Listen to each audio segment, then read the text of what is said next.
Hey, Mark, you had quite a few guys out today? Yeah, quite a few. Just getting ready for CI, so not really focusing too much on this, but just hoping to get in a good effort in a couple weeks before CIs happen. Yeah, pretty much everyone around. There were some running juniors, some running seniors. Like on the guys' side, they were just running hard for 8K and then just kind of tempo on the last 2K. And the girls, of course, they're only running 6K, so they just got in a good effort. And same thing with the juniors. They're running a little less than, they're only running 5 or 7K. So for them, they can get out and run hard today.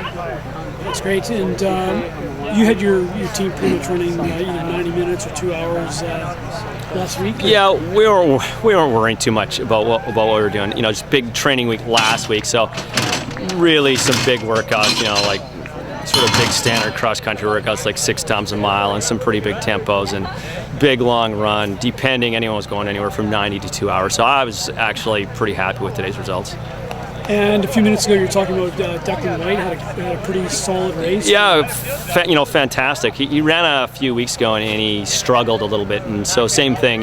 He had 2 hours on Sunday, which is as long as he's ever run before. And so for him to come out today and he just honestly he ran a hard 8K and just rolled with the front guys essentially.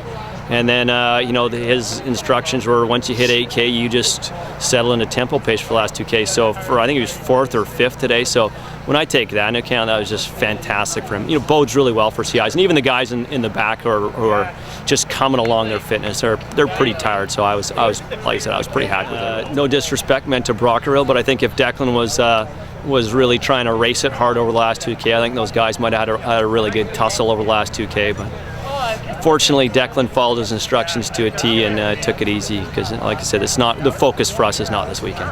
It's good when they listen. It's very nice with the listen. Actually, surprisingly, the guys on our team actually are the ones who listen. It's actually the girls sometimes who I've got to rein in over the guys. So. Well, speaking of guys again, Levi and Joel ran really well earlier today too. Yeah, same thing. They're in the same situation. They're young guys. They all both ran 2 hours last weekend. The two guys they were up against, Ben Weir and Thomas Getty from UVic, those guys are solid. I have a great, I don't know Ben Weir, but I've seen that young guy run, and he's as tough as they come. And so I was not surprised when I saw what went down last week, but the same thing. I know those guys are really tired. So, and I know in some of the previous results that Thomas and Ben have been right behind the, sort of tucking in behind the top UVic guys. So I'm actually not that unhappy. It kind of gives me a good measuring stick to go, okay, Levi and Joel are actually up there with the sort of counters at UVic once we start to taper.